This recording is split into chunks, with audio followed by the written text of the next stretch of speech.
네, 오늘 마태복음서 9장 35절에서 38절 이하에 있는 말씀을 통하여 일꾼이 적으니 라고 하는 주제를 가지고 은혜를 나눠보고자 합니다. 우리는 어떤 분야의 일꾼들이 있죠. 그 일꾼은 모든 것들을 숙련해야 되는 초보도 있을 것이고요. 또 그 분야에 충분히 숙련되어진 전공자적인 일꾼도 있을 것입니다.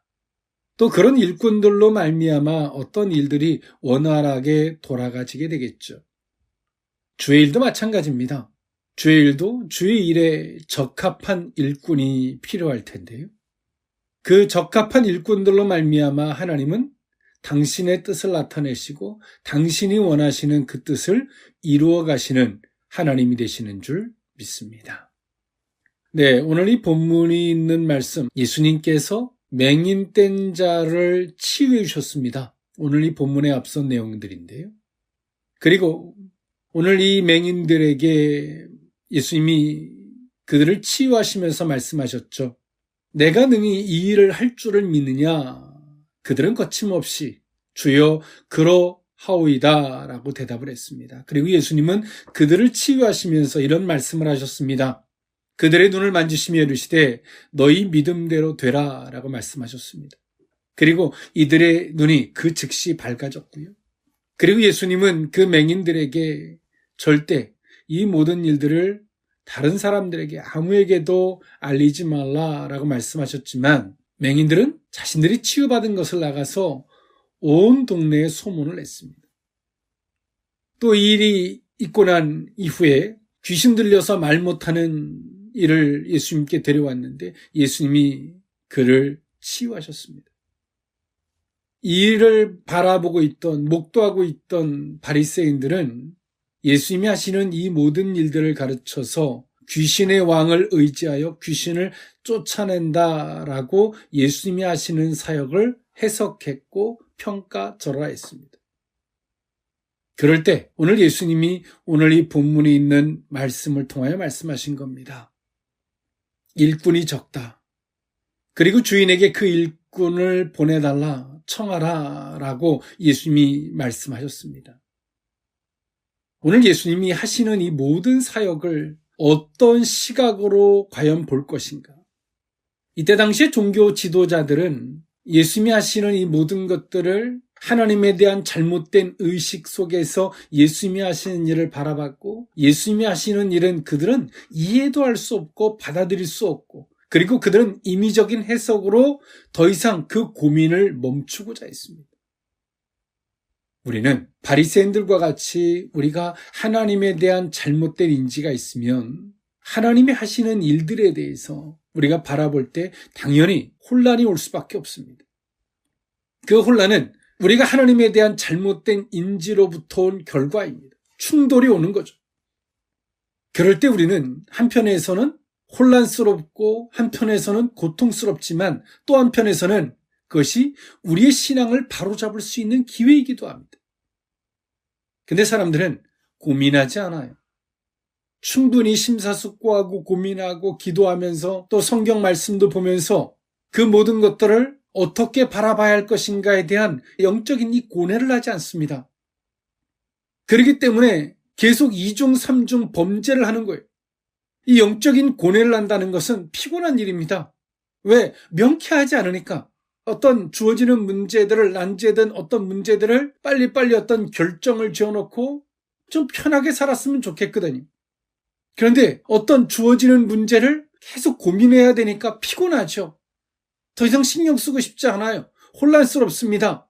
그런데요, 이 혼란스러움 앞에서 우리가 기도하고 또 영적으로 씨름하고 또 하나님 앞에 간구한다면 하나님께서 어떻게 하실까요?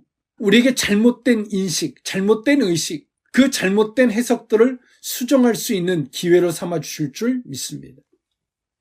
그 계기를 통해서 우리가 하나님에 대한 올바른 인지가 세워지면 그 하나님에 대한 올바른 인지가 다른 문제들을 향해서는 생명력 있는 명쾌한 해석을 갖다 주게 되는 것입니다. 근데 오늘 우리는 하나님에 대한 잘못된 인지, 의식들, 해석들, 또 그것으로 말미암아 하나님이 하시는 일을 바라보면서 오는 충돌, 그 속에서 우리가 고민하지 않고 하나님 앞에 영적으로 고뇌하지 않고 기도하지 않고 그냥 치부해버리면 하나님은 더 큰 문제를 갖다 줘서 고민할 수밖에, 영적으로 고뇌할 수밖에 없도록 몰고 하십니다. 지금 우리가 영적으로 많이 고뇌하는 것은 앞서서 우리가 하나님께서 작은 문제들을 통해서 우리에게 영적으로 고뇌하게 한 것을 다 치부해버렸기 때문에 오늘 우리는 큰 문제 앞에서 영적으로 고뇌할 수밖에 없도록 몰고 오신 결과입니다. 그런데 오늘 우리는 이 타이밍에서도 고뇌하려고 하지 않아요. 흑백 논리 속에서 죄와 악의, 선과 악의 논리 속에서 내가 뭘 잘했기에, 내가 뭘 못했기에 이런 결과가 주어졌는지 그냥 그 생각 외에는 하지 못합니다. 그리고 더 이상 하나님이 이래 가시는 섭리가 뭐고 의도가 뭔지 이 모든 것들을 생각하려 하지 않고 또 그 모든 것들을 덮어버리려고 합니다. 그런 인생이 하나님이 주어지는 문제 앞에서 계속 고통과 아픔의 연속을 겪고 살아가는 거예요. 그것은 하나님께로부터 온 것이 아니라 우리들의 어리석음으로 계속 자초하고 있다는 사실을 기억할 수 있기를 원합니다. 예수님의 사역에 언제나 수반되는 것이 있었는데 그것은 다름이 아닌 치유의 이적이었습니다. 회당장 야이로의 딸을 살리신 사건이나 혈류증을 앓는 고통당하는 여인을 치유하신 사건, 봉어리를 고쳐주신 사건, 이 모든 이 사건들이 수반하는 것이 무엇일까요? 예수님이 말씀하신 것이 옳다라고 하는 하나님의 증명이기도 했고요. 또 한편에서는 그 말씀을 어떤 시각으로 들어야 하는지에 대한 질서의식을 말씀하시는 것도 포함되어 있었습니다. 그리고 하나님의 나라의 실현, 그 천국 복음은 우리들에게 치료와 회복을 포함하고 있음도 말씀하고 있는 거죠. 예수님의 이 모든 사역 앞에서 이때 당시의 종교 지도자들은 이 어리석음을 반복했고 그 어리석음은 본인만 어리석은 것뿐만이 아니라 자신을 추종하는 많은 유대인들을 어리석게 만들었습니다. 그럴 때 오늘 예수님이 하셨던 말씀이 일꾼이 적으니 그 주인에게 청하라 라고 말씀하신 겁니다. 오늘 그 의미를 세 가지로 나누어 살펴보고자 합니다. 첫 번째로는 권능으로 임하는 하나님 나라입니다. 마태복음서 9장 35절에 있는 말씀인데요. 예수께서 모든 도시와 마을에 두루 다니사 그들의 회당에서 가르치시며 천국 복음을 전파하시며 모든 병과 모든 약한 것을 고치시니라. 아멘. 예수님께서 앞서서 맹인을 치유하셨고요. 그 맹인을 치유하시면서 예수님은 그들에게 하셨던 질문, 단순하게 일방적 치유라면 예수님은 그들에게 어떤 질문을 할 필요가 없이 그냥 고쳐주시면 됩니다. 근데 예수님은 그들에게 이런 말씀을 하세요. 내가 능히 이 일을 할 줄을 너희들은 믿느냐라고 물으셨어요. 이 질문이 가지고 있는 의미가 뭘까요? 이 말을 다른 말로 이야기하면 너희는 나를 누구라고 생각하니? 라고 하는 겁니다.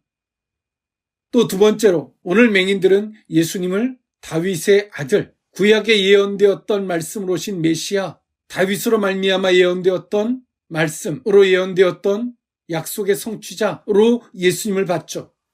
그런데요, 예수님은 다시금 오늘 이들에게 막연히 생각하고 예수님 앞에 도움을 청했던 이들에게 예수님은 다시 한번 질문을 던집니다. 내가 능히 이 일을 할 줄을 믿니? 오늘 하나님께서 우리가 기도하면 말씀하실 거예요. 내가 능히 이 일을 할 줄 믿니? 우리가 하나님에 대한 어느 정도의 하나님을 아는 인지를 가지고 기도할 거 아닙니까? 하나님은 창조주고 하나님은 모든 것들을 주관하시고 이런 것들을 우리가 인식하고 인지하고 그 틀 안에서 우리가 기도하겠죠? 그럴 때 주님은 다시 우리에게 말씀하시는 거예요. 내가 능히 이 일을 할 줄 믿니? 다시금 주님이 우리에게 공을 넘겨주시는 거예요. 그 말씀 뭐예요? 네가 나를 생각하는 것이 정확하니 분명하니 확실하니? 라고 물으시는 거죠. 오늘 맹인들은 말합니다. 주여 그러하오이다. 내가 생각하는 것과 내가 믿는 것이 분명하고 확실합니다. 그러면서 예수님은 그들을 치유하시면서 또 다른 말씀을 하시죠. 같은 맥락의 말씀을 하십니다. 너희 믿음대로 되라라고 말씀하셨어요. 믿음대로 되라. 믿음의 결과라는 거예요. 즉 다시 말해서 이 맹인들이 예수님을 어떻게 받느냐에 따른 결과가 치유가 된 것입니다. 오늘 우리의 기도는 하나님에 대한 너무나 막연함, 하나님이 창조주고 구원주고 하지만 거기서부터 우리도 기도하지만 내가 능히 일할 줄 믿니? 그러면 우리의 실패했던 경험들, 막 오만 생각들을 갖다 집어넣고, 그러면 우리 생각하죠. 과연 될까? 내가 이렇게 기도한다고 과연 이게 될까? 의구심을 갖고. 안 되면 어떡하지? 우리가 하나님에 대한 인지로부터 출발하지만 주님이 오늘 이 맹인들에게 물으신 것 같이 능히 이를 내가 할 줄 믿니? 라고 물으시면 답을 못하는 거예요. 예수님 말씀하시죠. 너희 믿음대로 되라라고 할 때 우리가 순전한 믿음이 아니라 과연 이렇게 기도한다고 될까? 안 되면 어떡하지? 그런 믿음이었다면 그 기도의 결과는 뻔한 거죠. 주님에 대한 올바른 인지로, 주님에 대한 올바른 확신으로부터 그 기도의 결과가 주어진다라고 예수님 말씀하시는 거예요. 하나님의 나라는 권능으로 이 땅에 임하셨습니다. 복음 안에는 예수 그리스도를 믿어서 구원받는 하나님의 사랑, 예수 그리스도로 말미암아 우리를 용서하신 이 천국 복음은 그 안에는 하나님의 권능이 포함되어져 있습니다. 구원받는데 예수 그리스도를 믿는 것이고 또 이것을 하는데 또 다른 믿음이 필요한 것이 아니라 그 천국 복음 안에는 이 권능이 이미 포함되어져 있습니다. 그 복음 안에 맹인이 치유함을 받고 귀신 들려서 말을 하지 못하는 이가 벙어리 되었던 자가 말을 하게 되는 이 기적과 이적이 그 가운데 있었다는 것입니다. 그러면 우리는 두 가지를 점검해 볼 필요가 있습니다. 첫 번째로는 오늘 우리 속에 있는 맹인들과 같이 내가 능히 이 일을 할 줄 믿느냐라고 물으실 때 우리는 과연 너희 믿음대로, 우리가 기도할 때 주님이 끝에서 우리에게 말씀하실 거예요. 너희 믿음대로 되라. 우리가 갖는 믿음은 과연 어떤 것인지 한번 되짚을 필요가 있고요. 두 번째로는 그 천국 복음 안에 이미 이 권능이 포함되어져 있는데 그 천국 복음을 우리는 어떤 시각으로 인지하고 있냐는 것입니다. 하나님에 대한 올바른 인지가 있을 때만이 우리는 하나님이 하시는 일이 더 이상 우리 속에 혼란이 아니라 보다 더 명확한 사실이 되고 분명한 확신이 된다는 사실을 기억할 수 있기를 원합니다. 예수님께서 회당에서 천국 복음에 대한 말씀을 가르치셨고요. 그 말씀을 듣는 모든 병든 것과 모든 약한 것들을 예수님이 치유하셨습니다. 여기서 모든 것들이라고 말씀하시지만 모든 자들이 아닌 그 말씀을 받은 자들을 말씀하시는 겁니다. 이처럼 주의 나라는 하나님의 우리에게 주셨던 이 복음의 역사는 이미 권능으로 우리에게 임해져 있는 것입니다. 오늘 우리 속에 하나님에 대한 올바른 인지가 있는지, 하나님을 우리가 해석해 놓고 정립해 놨던 것이 과연 하나님에 대한 올바른 알미인지 우리는 수정해 볼 필요가 있습니다. 자동차가 기름을 넣고 시동을 걸면 엑셀을 밟으면 자동차가 나갑니다. 이건 불변의 법칙이죠. 근데 기름을 넣고 시동을 걸었는데 아무리 엑셀을 밟아도 자동차가 나가지 않아요. 거기는 어떤 문제가 있을까요?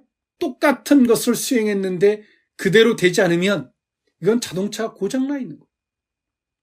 우리가 똑같이 하나님의 이름을 부르고 예수 그리스도의 이름을 부르고 똑같이 기도하는데 그 결과치가 달라진다는 것은 분명히 우리 속에 문제가 있는 겁니다. 자동차가 고장나 있거나 뭔가 문제가 있는 거예요. 똑같은 조건을 똑같이 이행했는데 움직이지 않는다면 그건 반드시 그것에 문제가 있는 것이죠. 예수 그리스도의 이름 안에는 권능이 있고 맹인들의 기도와 같이 오늘 우리들의 기도도 주님 앞에 간청함이 동일하다면, 그리고 주님이 우리에게 물으실 때 내가 능히 이 일을 할 줄 믿느냐라고 물으실 때 우리가 주여 그렇습니다. 우리가 기도가 끝날 때 주님께서 우리에게 말씀하실 겁니다. 네 믿음대로 되라 라고 말씀하셨는데 그 결과치가 달라진다면 우리가 하나님에 대한 잘못된 해석들이 우리 속에 쌓여있지 않은지, 내가 능히 이 일을 할 줄 믿느냐라고 물으실 때에 하나님에 대한 명확한 확신과 그 의식이 있는지 우리는 한번 좀 돌아볼 필요가 있다는 것입니다. 성경은 말합니다. 반드시 하나님의 나라는 권능으로 임했음을 말씀하고 있습니다. 예수님의 말씀이 단순한 말씀이었다면 어땠을까요? 많은 사람들이 철학처럼 같이 논하고 토론하려고 들었겠죠. 그러나 예수님의 말씀 앞에는 어떤 토론이 필요 없었습니다. 고뇌의 대상이 될 수 없었습니다. 주의 말씀은. 왜냐하면 주의 말씀에는 권능으로 나타냈기 때문에 그렇습니다. 맹인이 치유가 되고 귀신 들려서 말을 못하는 자가 말을 하게 되는 이 놀라운 권능으로 임했기 때문에 주의 말씀은 토론의 대상도 고뇌의 대상이 될 수 없고 그 말씀을 우리가 수용하느냐 수용하지 않느냐의 결과만 달려 있었을 뿐입니다. 오늘 우리는 이 말씀 앞에 항상 우리의 기도 안에는 맹인들에게 주께서 물으셨던 것처럼 내가 능히 이 일을 할 줄 믿니? 라고 주님은 우리가 간청할 때마다 끊임없이 우리에게 물으실 것이고, 우리의 기도의 끝에 주님은 말씀하실 겁니다. 내 믿음대로 되라. 우리의 믿음의 결과인지도 모릅니다. 오늘 똑같은 조건으로 자동차에 기름을 붓고 똑같은 조건으로 시동을 걸었고 엑셀을 밟았는데 자동차가 움직이지 않는다면 그건 반드시 자동차에게 문제가 있는 것입니다. 오늘 우리가 우리 속에 있는 하나님에 대한 인지, 하나님에 대한 의식, 하나님에 대한 인식이 어떤 시각으로 되어 있는지, 과연 하나님 앞에 적합한 것이 되어 있는지, 때론 우리가 고민스러워서 치부해버리고 덮어버리고 에라 모르겠다. 그 결과 속에서 아무리 예수 그리스도 이름을 불러도 능력이 되지 못하는 그 결과치의 삶을 살고 있지 않는지 한 번쯤 돌아볼 수 있기를 원합니다. 일꾼이 적으니 두 번째 의미는 일꾼이 적다입니다. 마태복음서 9장 36절에서 37절에 있는 말씀인데요. 무리를 보시고 불쌍히 여기시니 이는 그들이 목자 없는 양과 같이 고생하며 기진함이라. 이에 제자들에게 이르시되 추수할 것은 많되 일꾼이 적으니. 아멘. 오늘 예수님이 일꾼이 적다라는 말씀 앞에 예수님이 보신 것이 있죠. 그것이 두 가지였습니다. 앞선 것은 이때 당시에 종교 지도자들이 행했던 영적인 무지함, 어리석음의 결과치. 두 번째로는 유대인들, 하나님의 택함을 받은 그 성도들이라 할지라도 목자 없는 양과 같이 고생하며 기진하는, 무엇을 어떻게 할 줄 모르고 그래서 지쳐있는 그들을 예수님이 보시고 하셨던 말씀이 추수할 것은 많되 일꾼이 적다라고 말씀하셨습니다. 여기서 일꾼은 뭡니까? 하나님의 일에 적합한 자가 적다는 겁니다. 영적인 안목, 하나님의 일에 가심으로 볼 수 있는 안목을 가진 자. 여기서 일꾼은 영적인 안목을 가진 자를 말씀하시는 겁니다. 우리가 잘못 알고 있는 영적이라면 신비한 것을 이야기하는 것이 아니라 하나님의 주권 안에서, 하나님의 섭리 안에서, 하나님의 일에 가심을 안에서 하나님의 복음을 올바로 인식한 그 안목을 가진 그런 일꾼들을 말씀하시는 겁니다.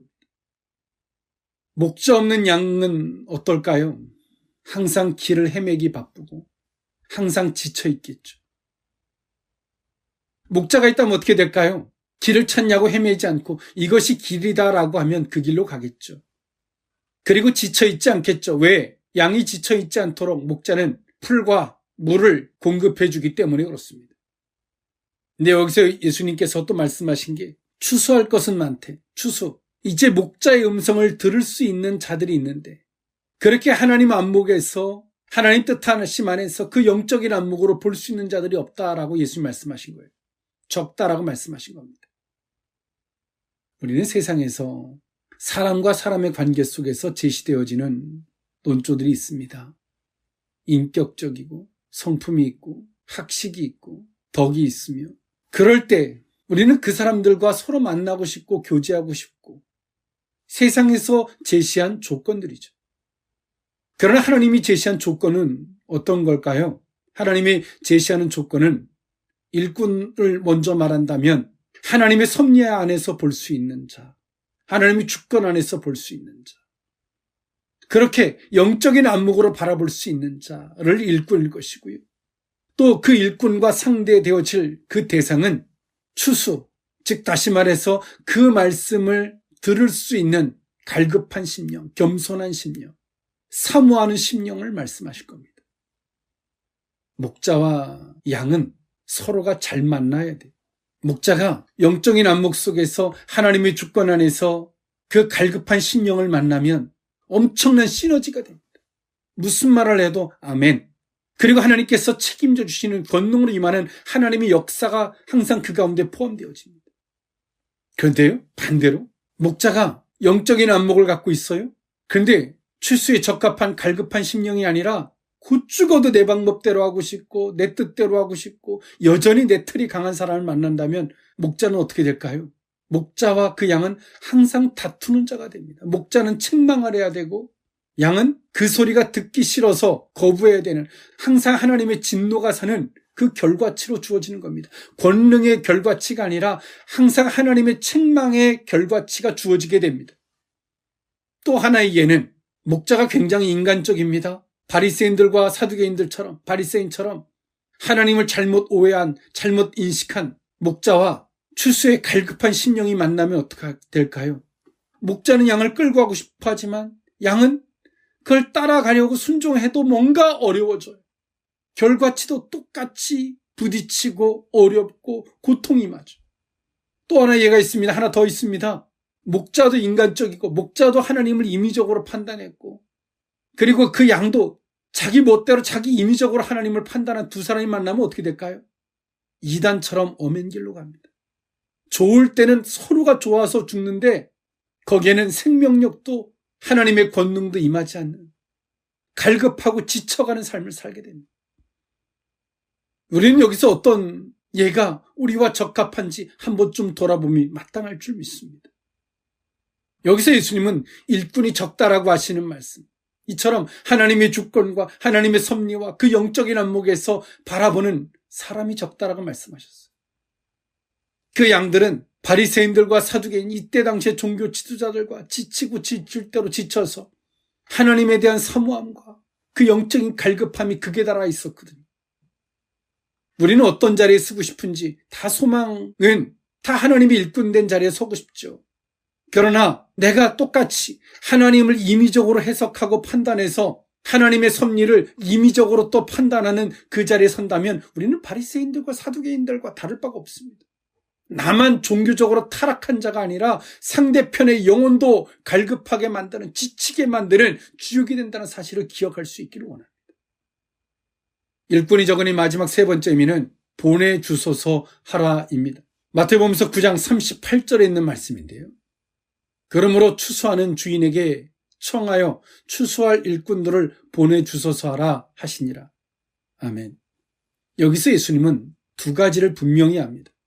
그 양들의 주인은 하나님이라고 분명히 말씀하시죠. 추수할 주인, 그 영혼들의, 그 양들의 주인은 분명히 하나님이라고 말씀하십니다. 그리고 그 주인이 하나님이시기 때문에 두 번째로 그 하나님께 청해야 된다. 왜? 하나님께로부터 주어져야지만이 하나님의 주권과 하나님의 섭리와 그 하나님의 일해 가신 그 안목으로 바라볼 수 있게 된다는 것입니다. 그럴 때 생명력이 된다. 주의 나라가 권능으로 임하는 그 역사로 나타남을 예수님이 말씀하시는 겁니다. 근데 오늘 우리는 이 모든 일의 주인이 하나님이시고 또 영혼들의 주인이 하나님이신데 우리는 바리새인들처럼 때론 우리는 그 영혼들을 내가 끌고 가려고 합니다. 내가 주입시키고 가르쳐서 내가 끌고 가려고 합니다.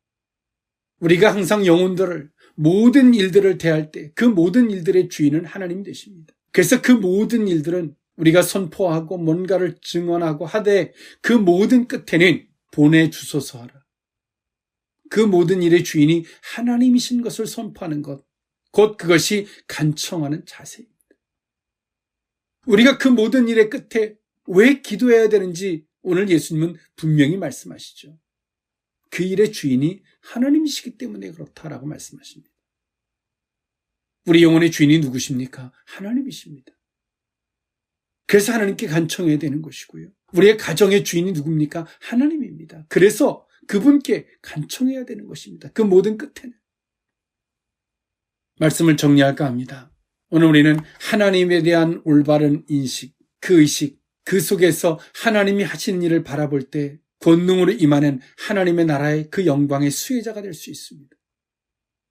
근데 오늘 우리 속에 하나님에 대한 잘못된 오해나 하나님에 대한 잘못된 해석이 우리 속에 있다면 하나님이 하시는 일을 제대로 볼 수 없고 하나님이 하시는 일은 항상 우리에게 혼란스러움과 충돌이 될 수밖에 없다는 사실, 그 속에서 오늘 우리는 내가 그것을 수정할 수 있는, 다시 한번 셋업할 수 있는 기회로 삼아야 되는데 귀찮아서 그냥 덮어놓고 가는 거예요.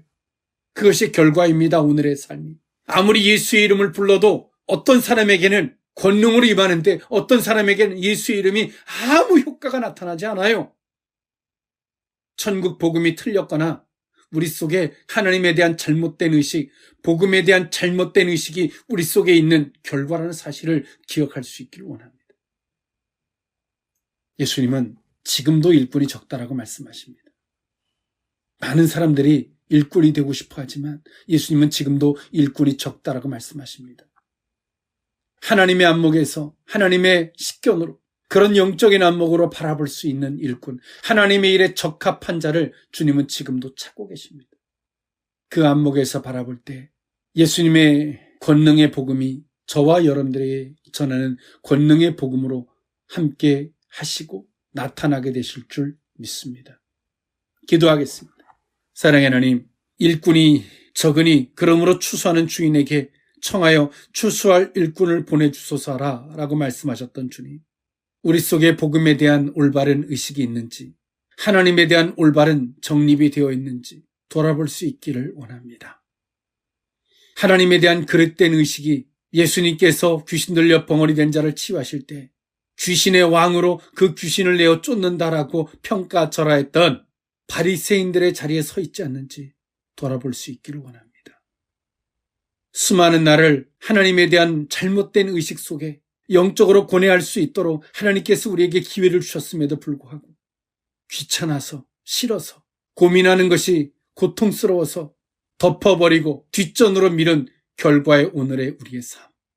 아무리 예수 그리스도의 이름을 불러도, 똑같이 맹인과 같이 기도하여도 너희 믿음대로 되라 라는 주의 말씀 앞에 얼마나 초라한 자리에 서 있었는지를 돌아봅니다. 주여 용서하여 주시옵소서.